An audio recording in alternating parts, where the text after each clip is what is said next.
Commentaire de saint Thomas d'Aquin sur l'évangile de Jean, chapitre 1er, suite, l'appel des premiers disciples. Pour saint Augustin, si on avait donné à Simon le nom de Képhas dès sa naissance, le mystère ne serait pas apparu. Aussi le Seigneur voulut-il qu'il eût alors le nom de Simon, afin que le changement de nom fît apparaître le mystère de l'Église, qui est fondé sur la confession de sa foi. Le nom de Pierre vient en effet du mot Pierre, Pétros en grec, et la pierre c'était le Christ, Pétra. 1 Corinthiens chapitre 10 verset 4. Le nom de Pierre est donc une figure de l'Église qui est bâtie sur une pierre ferme, c'est-à-dire sur le Christ.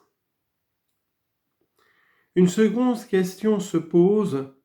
Ce nouveau nom fut-il donné à Simon au moment dont nous parle Jean, ou bien lorsque Jésus lui dit à Césarée, « Tu es Pierre » Matthieu 16, verset 18.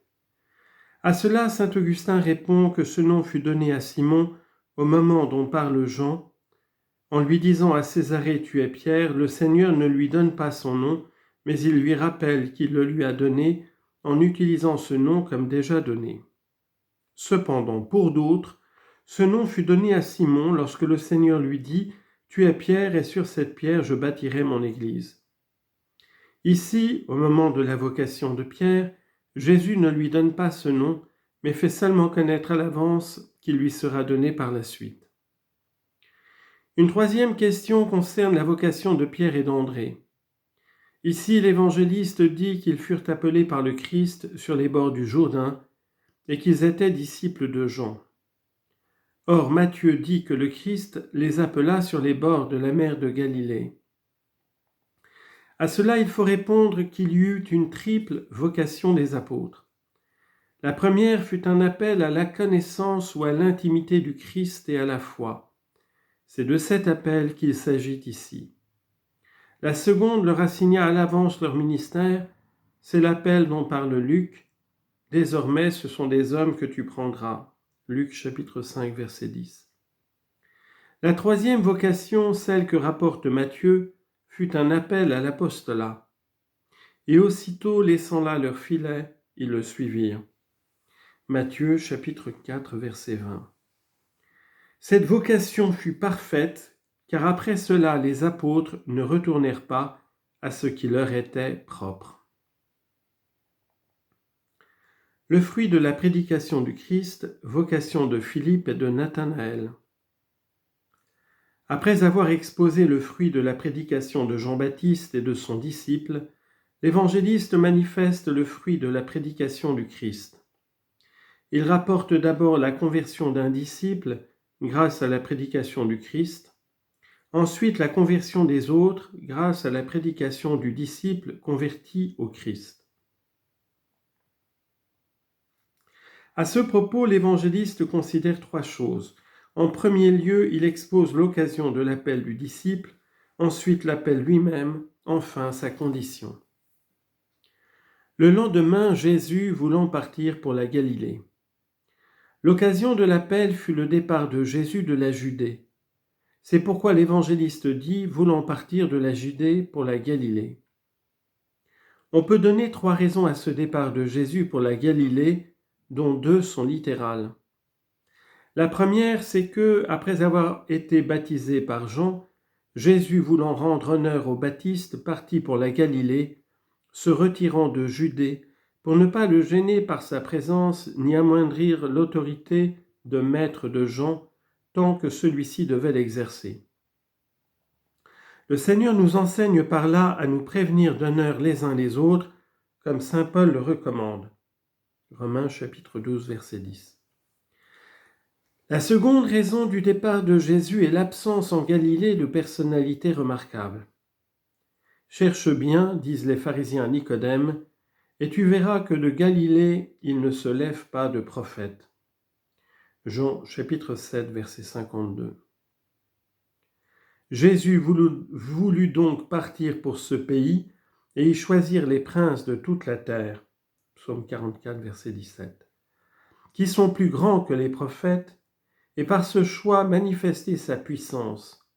Du désert, il a fait jaillir une source. Psaume 106, verset 35. La troisième raison du départ de Jésus est mystique. Galilée, en effet, signifie passage.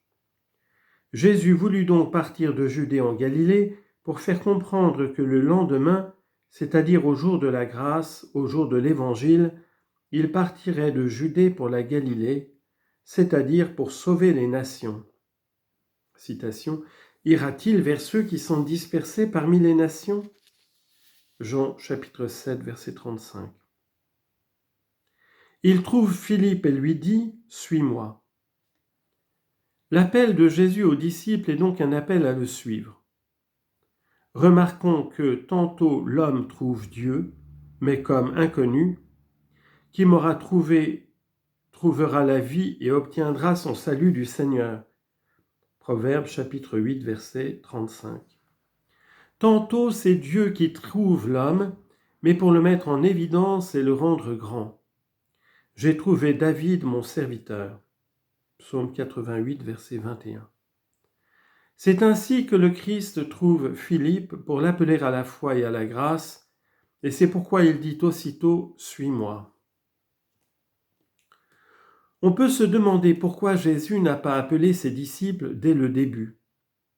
À cette question, saint Jean Chrysostome répond « Jésus ne voulut appeler personne avant qu'on ne se joigne à lui spontanément grâce à la prédication de Jean.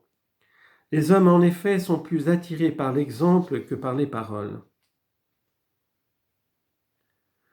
On peut se demander aussi pourquoi Philippe suivit le Christ sur une seule parole, alors qu'André le suivit en entendant Jean parler du Christ et Pierre en entendant André.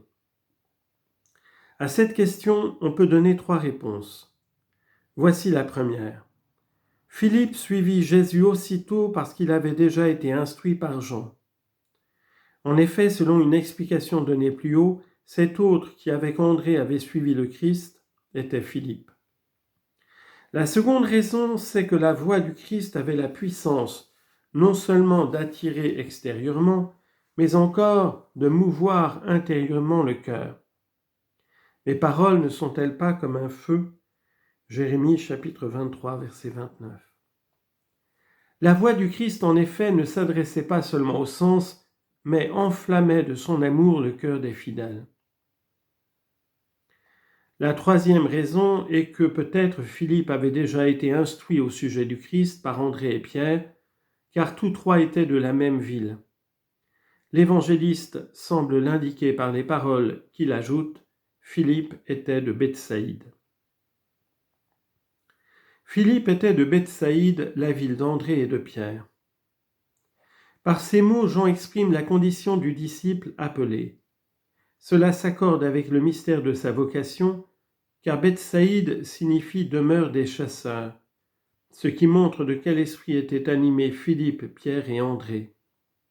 Il convenait en effet que de la demeure des chasseurs, le Christ appela des chasseurs pour prendre les âmes et les conduire à la vie. J'enverrai mes chasseurs. Jérémie chapitre 16, verset 16.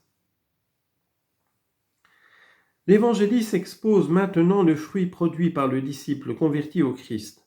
Il en montre d'abord les débuts, puis l'achèvement par le Christ. Les débuts de la conversion. Le premier sujet est traité en 3 points. La nouvelle qu'annonce Philippe à Nathanaël, la réponse de celui-ci, enfin l'invitation que lui adresse Philippe. Philippe trouva Nathanaël et lui dit « Celui dont il est écrit dans la loi de Moïse et dans les prophètes, nous l'avons trouvé. C'est Jésus, le fils de Joseph de Nazareth. » Au sujet de la nouvelle annoncée à Nathanaël, remarquons que, de même qu'André, parfaitement converti, s'efforça d'amener son frère au Christ, de même Philippe lui conduisit son frère Nathanaël.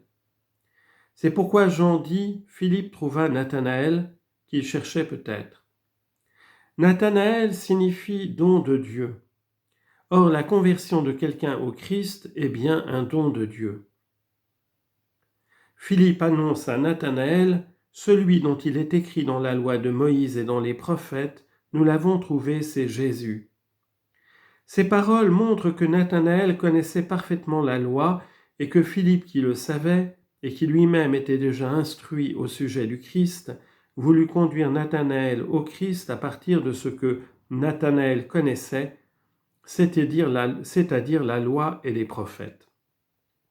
Aussi lui dit-il, celui dont il est écrit dans la loi de Moïse et dans les prophètes. En effet, Moïse a écrit au sujet du Christ comme lui-même le dira, « Si vous croyiez en Moïse, vous croiriez aussi en moi, car il a écrit de moi. » Jean chapitre 5, verset 46. De même, les prophètes ont écrit au sujet du Christ, tous les prophètes lui rendent témoignage. Actes chapitre 10, verset 43.